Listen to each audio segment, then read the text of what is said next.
program because it gave me the opportunity to get both credentials instead of just one credential or the other.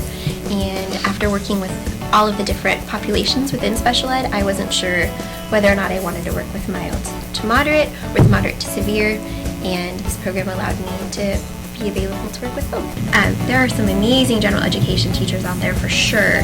but I feel like if you have a bright student who wants to learn and who enjoys school and you want to teach that kid, then you go into gen ed. But if you want to teach the kids who have a hard time reading or who aren't going to pick up math right away or who have more difficulty and you really want to practice, in my opinion, the art of teaching and finding out how to unlock these, kiddos that seem maybe lost, either in behavioral problems or in learning difficulties or maybe in a physical difficulty because they have physical handicap. If you really want to be an investigator and figure out what works and really pull from the art of teaching and from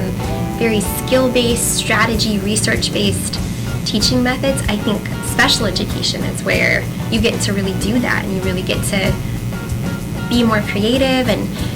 practice individualizing things, because a kid who wants to learn and who enjoys school is going to learn no matter what kind of teacher they have. And I don't know, that just doesn't really excite me the same way it does thinking about a brilliant student who doesn't have any language yet, but who is amazing with numbers or who is amazing with reading, or a student who maybe can't speak and can't yet even speak up for themselves in any way, but you know that whatever it is that you're able to do together and whatever you're able to help that student accomplish for themselves, it's actually going to change their life.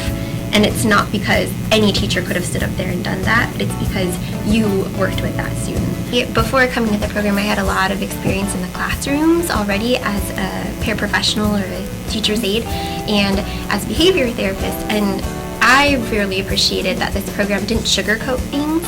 They told us all of the idealistic reasons why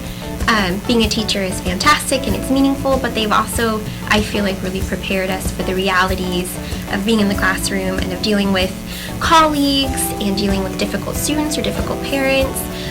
while at the same time giving us the tools to be able to stick with our ideals and to be able to leave the classroom at the end of the day still feeling positively about coming back to possibly a difficult situation. They've given us sound teaching strategies as well as given us really cool observation sites that I think our professors knew that we needed experience there or that we could be successful, and they've kind of coached us along and helped us see how we could be successful in that environment and how we can make a difference in even environments that we weren't necessarily prepared to go into. So coming from having experience in the classroom already, but not as a teacher, I feel like I was able to buy everything that they were telling me. It wasn't just a bunch of theoretical stuff. It was also based on real classroom experiences. I, like a couple of the other ladies, looked at several different programs, and for me it came down to Sonoma State or one other university that was also really well known and had a really great reputation, and I didn't know much about Sonoma State, but prior to even being a student, Sonoma State was the only place I was able to even get a meeting with one of the professors, and it was the chair of the department at the time. And when I walked in, she wanted to know what I wanted to teach and why I wanted to teach, and it was so comforting and gave me so much assurance because it didn't feel like a high stakes question. It wasn't an interview. She was actually trying to help me find a good fit for me and to see where I would be best fitted for my future students. That sort of, I wasn't just a number. I was like someone that they cared about, and that really helped me decide to come to this program specifically.